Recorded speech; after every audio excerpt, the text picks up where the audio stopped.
ಕಾಂಗ್ರೆಸ್ ಪಕ್ಷದಲ್ಲಿ ಅಲ್ಪಸಂಖ್ಯಾತ ನಾಯಕರನ್ನೇ ಟಾರ್ಗೆಟ್ ಮಾಡ್ತಿದ್ದಾರೆ ಅನ್ನುವಂತ ಆರೋಪ. ಇದೇ ಆರೋಪದಿಂದ ಈಗ ಕೈ ನಾಯಕರ ವಿರುದ್ಧ ಕೆರಡ್ತಾ ಇದೆ. ಈಗ ಮುಸ್ಲಿಂ ನಾಯಕರ ತಂಡ ಕೂಡ ಟಾರ್ಗೆಟ್ ಪಾಲಿಟಿಕ್ಸ್ ಮಾಡ್ತಾ ಇದ್ದೀರಾ ಅಂತ ಹೇಳಿ ಈಗ ಮುಸ್ಲಿಮರು ನಿಗಿ ಅಂತಿದ್ದಾರೆ. ದಾವಣಗೆರೆ ರಿಸಲ್ಟ್ ಬರುವ ಮೊದಲೇ ಕ್ರಮ ಆಗಿದೆ, ಮುಸ್ಲಿಂ ನಾಯಕರನ್ನ ಟಾರ್ಗೆಟ್ ಮಾಡಲಾಗ್ತಾ ಇದೆ ಅಂತ ಹೇಳಿ ಈಗ ಆಕ್ರೋಶ ವ್ಯಕ್ತ ಆಗ್ತಾ ಇದೆ. ಬೈ ಎಲೆಕ್ಷನ್ ನಲ್ಲಿ ಟಿಕೆಟ್ ಕೇಳಿದ್ದು ನಮ್ಮ ಹಕ್ಕಾಗಿತ್ತು. ದಾವಣಗೆರೆ ಬೈ ಎಲೆಕ್ಷನ್ ನಲ್ಲಿ ಟಿಕೆಟ್ ಕೇಳಿದೇ ನಮ್ಮ ಹಕ್ಕಾಯ್ತು. ಬೆಂಗಳೂರಿನಲ್ಲಿ ಮುಸ್ಲಿಂ ಧರ್ಮಗುರುಗಳು ಈಗ ಕೆಂಡಾಮಂಡಲಾಗಿದ್ದಾರೆ. ಕಾಂಗ್ರೆಸ್ ಅಧಿಕಾರ ನಡೆಸ್ತಾ ಇರೋದಕ್ಕೆ ಮುಸ್ಲಿಮರ ಕೊಡುಗೆ ಕೂಡ ಇದೆ. 40 ರಿಂದ 50 ವರ್ಷ ಕಾಂಗ್ರೆಸ್ನಲ್ಲೇ ಇದ್ದವರ ಮೇಲೆ ಕ್ರಮ ಆಗಿದೆ. ನಸೀರ್ ಅಹ್ಮದ್ಗೆ ನೋಟಿಸ್ ನೀಡದೆ ಕಾರಣ ಕೇಳದೆ ಕ್ರಮವನ್ನ ತಗೊಂಡಿದ್ದಾರೆ. ಯಾಕೆ? ಅಧಿಕಾರಕ್ಕೆ ತಂದ ಸಮುದಾಯಕ್ಕೆ ಕಾಂಗ್ರೆಸ್ನಿಂದ ಅನ್ಯಾಯ ಆಗ್ತಿದೆ, ಹೀಗೆ ಆರೋಪವನ್ನ ಮಾಡ್ತಿದ್ದಾರೆ. ಇದರ ಪರಿಣಾಮ ಮುಂದಿನ ದಿನಗಳಲ್ಲಿ ಎದುರಿಸಬೇಕಾಗತ್ತೆ ಅಂತ ಹೇಳಿ ಗುಡುಗಿದ್ದಾರೆ. ಕಾಂಗ್ರೆಸ್ ಮಾಡ್ತಾ ಇರುವಂತ ಅನ್ಯಾಯ ಸಹಿಸಲು ಸಾಧ್ಯವೇ ಇಲ್ಲ. 2 ವರ್ಷ ಬಹಳ ದೂರ ಏನಿಲ್ಲ, ಆದ್ರೆ ಕಾಂಗ್ರೆಸ್ಗೆ ತಕ್ಕ ಪಾಠ ಕಲಿಸ್ತೀವಿ ಅಂತಿದ್ದಾರೆ.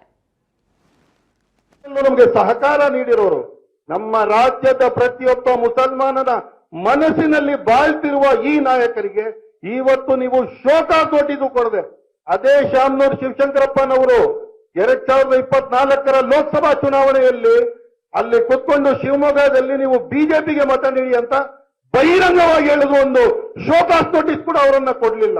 ಆದ್ರೆ ಇಲ್ಲಿ ಮುಸಲ್ಮಾನರಿಗೆ ಶೋಕಾಸ್ ನೋಟಿಸು ಕೊಡದೆ ನೀವು ಉಚ್ಚಾಟನೆ ಮಾಡ್ತೀರಾ ಅಂದ್ರೆ ನಮ್ಮ ಸಮುದಾಯ ಕೇವಲ ನಮ್ಗೆ 15 ಸೀಟ್ಗಳು ಆಯ್ತು ಅಂತ ನಾವು ತಾಳ್ಮೆಯಿಂದ ಮುಂದುವರಿತಾ ಇದೀವಿ.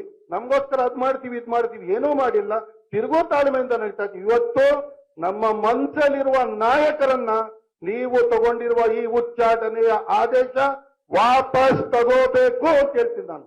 ಇದನ್ನ ಹಿಂಪಡಿಲೇಬೇಕು.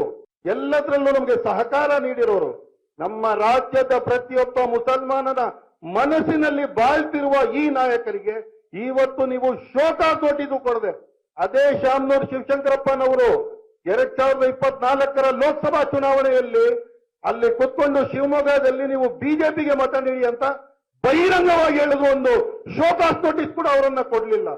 ಆದ್ರೆ ಇಲ್ಲಿ ಮುಸಲ್ಮಾನರಿಗೆ ಶೋಕಾಸ್ ನೋಟಿಸು ಕೊಡದೆ ನೀವು ಉಚ್ಚಾಟನೆ ಮಾಡ್ತೀರಾ ಅಂದ್ರೆ ನಮ್ಮ ಸಮುದಾಯ ಕೇವಲ ನಮ್ಗೆ 15 ಸೀಟ್ಗಳು ಆಯ್ತು ಅಂತ ನಾವು ತಾಳ್ಮೆಯಿಂದ ಮುಂದುವರಿತಾ ಇದೀವಿ. ನಮ್ಗೋಸ್ಕರ ಅದ್ ಮಾಡ್ತೀವಿ ಇದ್ ಮಾಡ್ತೀವಿ ಏನೂ ಮಾಡಿಲ್ಲ, ತಿರುಗೋ ತಾಳ್ಮೆಯಿಂದ ನಡೀತಾ ಇದ್ದೀವಿ. ಇವತ್ತು ನಮ್ಮ ಮನಸ್ಸಲ್ಲಿರುವ ನಾಯಕರನ್ನ ನೀವು ತಗೊಂಡಿರುವ ಈ ಉಚ್ಚಾಟನೆಯ ಆದೇಶ ವಾಪಸ್ ತಗೋಬೇಕು ಅಂತ ಹೇಳ್ತೀನಿ ನಾನು. ಇದನ್ನ ಹಿಂಪಡಿಲೇಬೇಕು. ಎಲ್ಲದರಲ್ಲೂ